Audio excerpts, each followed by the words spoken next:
Hi, this is Jeannie Hall, your creative inspiration coach. And today I want to share a little bit about how better to connect with other people. And a lot of us, that's kind of the key component of happiness and joy and belonging in our lives is our need to connect to others in some way. And maybe it's that we want to form better relationships. Maybe we're looking for a permanent life partner or significant other. Maybe we're looking for better relationships in our family, or maybe we want to connect better with our friends or have more friends.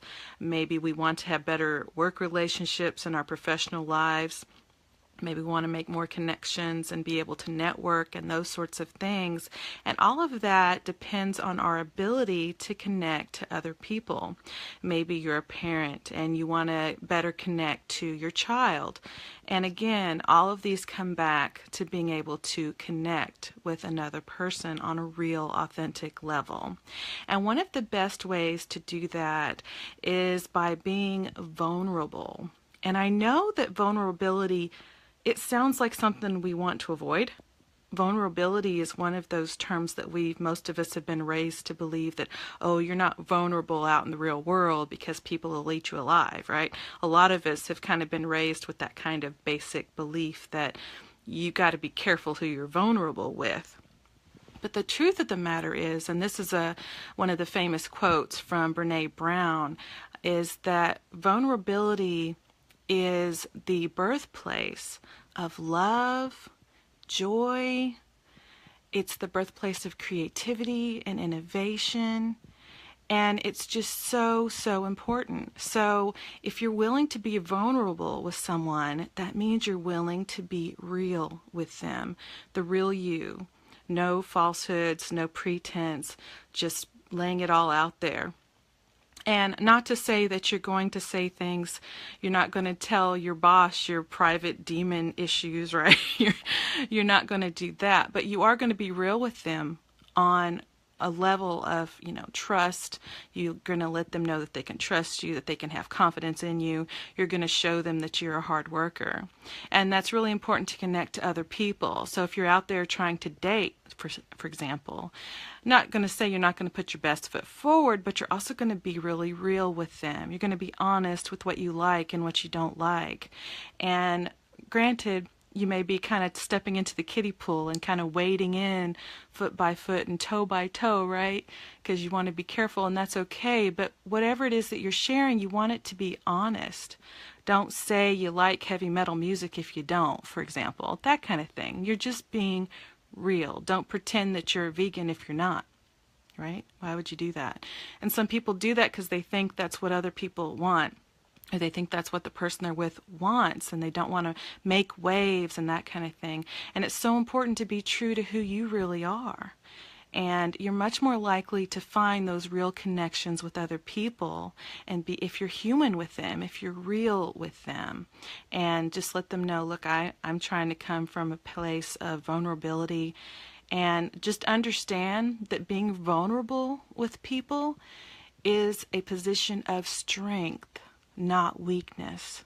It's so important to know that and believe that about yourself. That if you're willing to be truly vulnerable with another person, especially maybe you're in a relationship and you want to take it to the next level, but you're scared, because fear is always going to be there with us. That's just part of being human. But if you're willing to be vulnerable and really, really show, especially in those intimate relationships like that, if you're really show them who you are at the deepest, most core level, something that you're ashamed of, for example, something that you haven't told anybody else.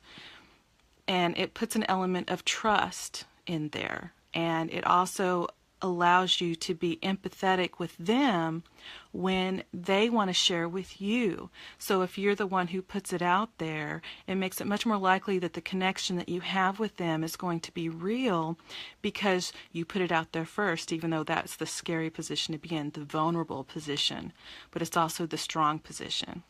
So if you're willing to do that and put yourself out there and say, look, I'm willing to show you my real self.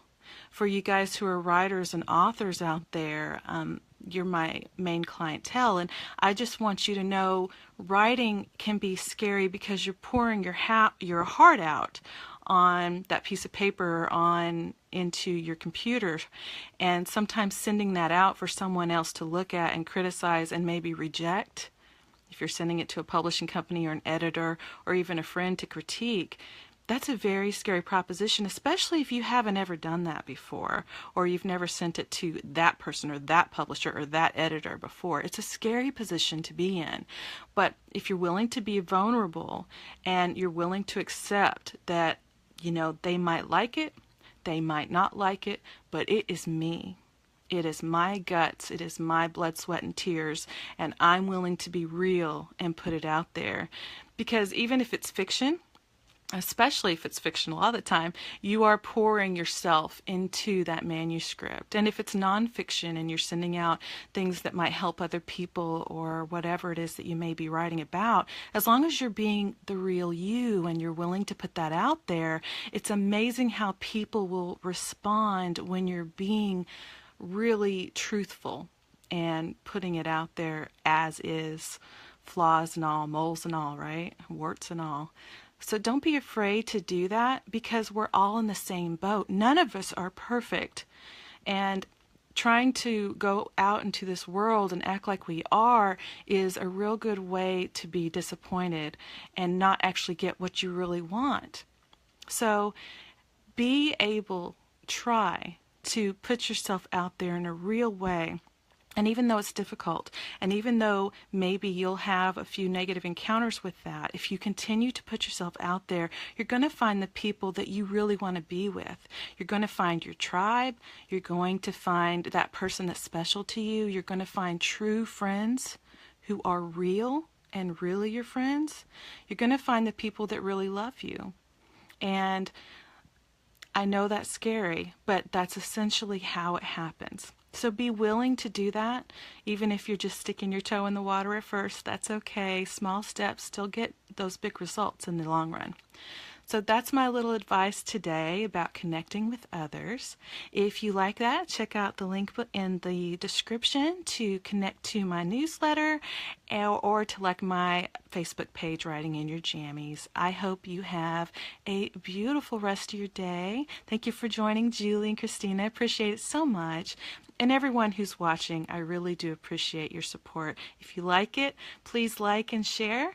And until next time, have a wonderful, wonderful day. Bye-bye.